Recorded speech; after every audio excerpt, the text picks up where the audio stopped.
ತ್ರಿವರ್ಣ ತಾರಾಲಯಕ್ಕೆ ಸ್ವಾಗತ. ನಾನು ಪವಿತ್ರ ಗೌಡ. ಶ್ರೀನಿಧಿ ಶೆಟ್ಟಿ ಕನ್ನಡದ ಫೇಮಸ್ ನಟಿ. ಕೆಜಿಎಫ್ ನಂತಹ ಪ್ಯಾನ್ ಇಂಡಿಯಾ ಸಿನಿಮಾದಲ್ಲಿ ನಟಿಸಿದ ಈಕೆಗೆ ದೇಶ ವಿದೇಶಗಳಲ್ಲೆಲ್ಲ ಅಭಿಮಾನಿಗಳು ಇದ್ದಾರೆ. ಕೆಜಿಎಫ್ ಸರಣಿ ಚಿತ್ರಗಳಿಂದ ಅವರಿಗೆ ಪರಭಾಷೆಯ ಆಫರ್ಗಳು ಬಂದಿದೆ ಅನ್ನೋದು ನಿಜ.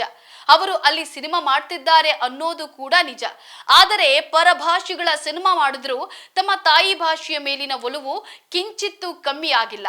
ಕನ್ನಡ ಪ್ರೇಮವನ್ನ ಇಂದಿಗೂ ಕಡಿಮೆ ಮಾಡಿಕೊಂಡಿಲ್ಲ. ಕರ್ನಾಟಕದ ಮಂಗಳೂರಲ್ಲಿ ಜನಿಸಿದ ಈಕೆ ತನ್ನ ತಾಯ್ನಾಡ ಪ್ರೇಮವನ್ನ ಎಂದಿಗೂ ಮರ್ತಿಲ್ಲ. ಇದಕ್ಕೆ ಹೊಸ ಸಾಕ್ಷ್ಯವೊಂದು ಸಿಕ್ಕಿದೆ. ಶ್ರೀನಿಧಿ ಶೆಟ್ಟಿ ಅವರ ಕನ್ನಡ ಪ್ರೇಮ ಎಂತದ್ದು ಎಂಬುದಕ್ಕೆ ನಾನಿ ಅವರೇ ಮಾಹಿತಿಯನ್ನ ನೀಡಿದ್ದಾರೆ. ಈ ಕುರಿತು ಹೇಳ್ತೀನಿ, ಮಿಸ್ ಮಾಡದೆ ಪೂರ್ತಿ ವಿಡಿಯೋ ನೋಡಿ. ಶ್ರೀನಿಧಿ ಶೆಟ್ಟಿ ಭಾರತೀಯ ನಟಿ ಕಮ್ ಮಾಡೆಲ್, ಸೌಂದರ್ಯ ಸ್ಪರ್ಧೆಯ ವಿನ್ನರ್ ಕೂಡ. ಸದ್ಯ ಕನ್ನಡ, ತೆಲುಗು ಮತ್ತು ತಮಿಳು ಚಿತ್ರರಂಗದಲ್ಲಿ ಕೆಲಸ ಮಾಡಿದ್ದಾರೆ. 2016ರಲ್ಲಿ ಮಿಸ್ ಸೂಪರ್ ನ್ಯಾಷನಲ್ ಸ್ಪರ್ಧೆಯನ್ನ ಗೆದ್ದ ಎರಡನೇ ಭಾರತೀಯರಾಗಿ ಗುರುತಿಸಿಕೊಂಡಿದ್ದಾರೆ. ಮಾಡೆಲಿಂಗ್ ಕ್ಷೇತ್ರದಲ್ಲಿ ಆಸಕ್ತಿ ಹೊಂದಿದ ಈಕೆ ಹಲವಾರು ಪ್ರಶಸ್ತಿಗಳನ್ನ ಮುಡಿಗೇರಿಸಿಕೊಂಡಿದ್ದಾರೆ. 2018ರಲ್ಲಿ ಕನ್ನಡ ಚಿತ್ರ ಕೆಜಿಎಫ್ ಚಾಪ್ಟರ್ 1 ಮೂಲಕ ನಟನೆಗೆ ಪಾದಾರ್ಪಣೆ ಮಾಡಿದ್ರು. ಈ ಚಿತ್ರದಲ್ಲಿ ರೀನಾ ದೇಸಾಯಿ ಪಾತ್ರದಲ್ಲಿ ಕಾಣಿಸಿಕೊಂಡ್ರು. ಕೆಜಿಎಫ್ ಚಾಪ್ಟರ್ 2 ಚಿತ್ರದಲ್ಲಿ ಅದೇ ಪಾತ್ರವನ್ನ ಮುಂದುವರೆಸಿ ಜನ ಮನ್ನಣೆಯನ್ನ ಗಳಿಸಿದ್ರು. ಈಕೆ ಕನ್ನಡದ ಕಂಪನ್ನ ಚೆಲ್ಲಿರೋದ್ರಿಂದ ಸದ್ಯ ಸುದ್ದಿಯಲ್ಲಿದ್ದಾಳೆ. ಅಲ್ಲದೆ ನಾನಿ ಜೊತೆ ಬಣ್ಣ ಹಚ್ಚಿದ ಹಿಟ್ 3 ಸಿನಿಮಾ ಇವತ್ತೇ ರಿಲೀಸ್ ಸಹ ಆಗಿದೆ. ಅವರ ಭಾಷಾಭಿಮಾನವನ್ನ ಕಂಡು ಹಿಟ್ 3 ನಾಯಕ ನಾನಿ ಅವರೇ ಬೆರಗಾಗಿದ್ದಾರೆ.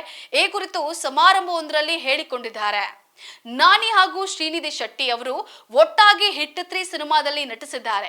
ಈ ಚಿತ್ರದ ಬಗ್ಗೆ ಅಭಿಮಾನಿಗಳು ಪಾಸಿಟಿವ್ ರಿವ್ಯೂಗಳನ್ನ ಕೊಡ್ತಾ ಇದ್ದಾರೆ. ಹಿಟ್ ಹಾಗೂ ಹಿಟ್ 2 ರಿಲೀಸ್ ಆದ ಬಳಿಕ ಬರ್ತಾ ಇರುವ 3ನೇ ಸಿನಿಮಾ ಇದಾಗಿದೆ. ಈ ಚಿತ್ರದಲ್ಲಿ ನಾನಿ ಹಾಗೂ ಶ್ರೀನಿಧಿ ಶೆಟ್ಟಿ ಮುಖ್ಯ ಪಾತ್ರದಲ್ಲಿ ಕಾಣಿಸಿಕೊಂಡಿದ್ದಾರೆ.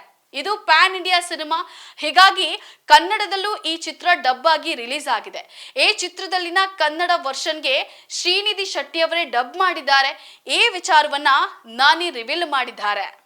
Srinidhi actually dubbed for herself in Kannada, and in fact because we were running out of time and she was in USA and all that,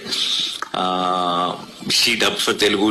It took a little long. Obviously, it's a different language and all that. Srinidhi Shetty ಅವರು ಮೊದಲು ತೆಲುಗಿನಲ್ಲಿ dub ಮಾಡಿದ್ರು. ಇದಕ್ಕೆ ಸ್ವಲ್ಪ ಹೆಚ್ಚಿನ ಸಮಯವನ್ನ ತೆಗೆದುಕೊಂಡಿದ್ರಂತೆ. ಕನ್ನಡದಲ್ಲಿ ಅವರ ಪಾತ್ರಕ್ಕೆ ಅವರೇ ಡಬ್ ಮಾಡಿದ್ದಾರೆ. ಸಮಯ ಇರ್ಲಿಲ್ವಂತೆ. ಅವರು ಅಮೆರಿಕಾದಲ್ಲಿ ಇದ್ರಂತೆ. ಕನ್ನಡದಲ್ಲಿ ನನ್ನದೇ ಧ್ವನಿ ಇರಬೇಕು ಅಂತ ಹೇಳಿ ಅಮೆರಿಕಾದಿಂದ ಬಿಡುವು ಮಾಡಿಕೊಂಡು ಬೇಗ ಬಂದು ಡಬ್ ಮಾಡಿದ್ರು. ಆಕೆಗಿರುವ ಭಾಷಾ ಪ್ರೇಮವನ್ನ ನಿಜಕ್ಕೂ ಮೆಚ್ಚುವಂತದ್ದು. ಇನ್ನು ಮಾತೃಭಾಷೆ ಬಗ್ಗೆ ಅವರಿಗೆ ಇರೋ ಪ್ರೀತಿ ಇದು ಅಂತ ನಾನಿ ಅವರು ಶ್ರೀನಿಧಿಯನ್ನ ಬಾಯಿ ತುಂಬಾ ಹಾಡಿ ಹೋಗಲಿದ್ದಾರೆ. ಈ ರೀತಿ ನಟಿಯರು ಸಿಗೋದು ಅಪರೂಪ ಅಂತ ಅನೇಕರು ಕಾಮೆಂಟ್ ಮಾಡ್ತಿದ್ದಾರೆ. ಎಷ್ಟೇ ದೂರ ಸಾಗಿದ್ರು ಬೇರು ಮರೆಯಬಾರದು ಅನ್ನೋ ಗಾದೆ ಮಾತು ನಿಜಕ್ಕೂ ಈಕೆಗೆ ಸರಿ ಹೊಂದುತ್ತೆ. ಯಾಕಂದ್ರೆ ಇತ್ತೀಚೆಗೆ ಸಾಕಷ್ಟು ಉದಾಹರಣೆಗಳನ್ನ ನೋಡಿದ್ದೇವೆ. ಬೇರೆ ಭಾಷೆಗೆ ಹೋಗಿ ತಕ್ಕ ಮಟ್ಟಿಗೆ ಹೆಸರು ಕೀರ್ತಿ ಗಳಿಸಿದ ಕೂಡಲೇ ತಾನು ಹುಟ್ಟಿ ಬೆಳೆದ ಬಂದ ಊರನ್ನೇ ಮರೆಯೋ ನಟಿಯರಿದ್ದಾರೆ. ನನಗೆ ಯಾವ ಭಾಷೆಯೂ ಸರಿಯಾಗಿ ಬರೋಲ್ಲ ಅಂತ ಹೇಳಿ ತಾಯಿ ಭಾಷೆಯನ್ನೇ ಗೊತ್ತಿಲ್ಲ ಅನ್ನುವವರ ಮಧ್ಯೆ ನಿಜಕ್ಕೂ ಶ್ರೀನಿಧಿ ಶೆಟ್ಟಿಯನ್ನ ಮೆಚ್ಚಲೇಬೇಕು. ಇನ್ನು ಕೆಲವರಿಗೆ ಪರಭಾಷೆಯಲ್ಲಿ ಫೇಮಸ್ ಆದ ಬಳಿಕ ಕನ್ನಡದ ನೆನಪೇ ಇರೋದಿಲ್ಲ. ಆದ್ರೆ ಶ್ರೀನಿಧಿ ಶೆಟ್ಟಿ ಆ ರೀತಿಯಲ್ಲ ಅನ್ನೋದೇ ಇಲ್ಲಿ ವಿಶೇಷ. ಇನ್ನು ಶ್ರೀನಿಧಿ ಅವರು ಕನ್ನಡ ಸಾಂಸ್ಕೃತಿಕ ಕಾರ್ಯಕ್ರಮಗಳಲ್ಲಿ ಸಹ ಆಗಾಗ ಭಾಗವಹಿಸ್ತಿರ್ತಾರೆ ಮತ್ತು ಕನ್ನಡ ಭಾಷೆಯನ್ನ ಉತ್ತೇಜಿಸುವ ಕೆಲವು ಚಟುವಟಿಕೆಗಳಲ್ಲಿ ತೊಡಗಿಸಿಕೊಂಡಿದ್ದಾರೆ. ಅವರ ಸಾಮಾಜಿಕ ಮಾಧ್ಯಮ ಪೋಸ್ಟ್ಗಳಲ್ಲಿ ಕನ್ನಡದಲ್ಲಿ ಬರೆಯೋದು ಅಥವಾ ಕನ್ನಡ ಚಿತ್ರರಂಗದ ಕುರಿತು ಮಾತನಾಡೋದು ಅವರ ಕನ್ನಡಾಭಿಮಾನವನ್ನ ತೋರಿಸ್ತದೆ. ಶ್ರೀನಿಧಿ ಶೆಟ್ಟಿ ಅವರು ರಾಮಾಯಣ ಚಿತ್ರದಲ್ಲಿ ಸೀತೆಯ ಪಾತ್ರಕ್ಕೆ ಆಯ್ಕೆ ಆಗಿರಲಿಲ್ಲ ಎಂಬ ವಿಷಯ ಇತ್ತೀಚಿನ ಎಕ್ಸ್ ಪೋಸ್ಟ್ಗಳಲ್ಲಿ ಟಾಕ್ ಆಫ್ ದ ಟೌನ್ ಆಗಿತ್ತು. ಕೆಲವು ಮೂಲಗಳ ಪ್ರಕಾರ ಈ ಪಾತ್ರಕ್ಕಾಗಿ ಶ್ರೀನಿಧಿ ಅವರ ಲುಕ್ ಟೆಸ್ಟ್ ಸಹ ನಡೆದಿತ್ತಂತೆ. ಆದ್ರೆ ಅಂತಿಮವಾಗಿ ಸಾಯಿ ಪಲ್ಲವಿ ಆಯ್ಕೆಯಾದ್ರು. ಶ್ರೀನಿಧಿ ಅವರು ಈ ಬಗ್ಗೆ ಮಾತನಾಡ್ತಾ ಯಶ್ ರಾವಣನ ಪಾತ್ರದಲ್ಲಿ ನಟಿಸ್ತಿರೋದ್ರಿಂದ ತಾವು ಸೀತೆಯಾಗಿ ಕಾಣಿಸಿದ್ರೆ ಪ್ರೇಕ್ಷಕರು ಒಪ್ಪಿಕೊಳ್ಳದಿರಬಹುದು ಅಂತ ಹೇಳಿ ತಮ್ಮ ಅಭಿಪ್ರಾಯವನ್ನ ವ್ಯಕ್ತಪಡಿಸಿದ್ರು.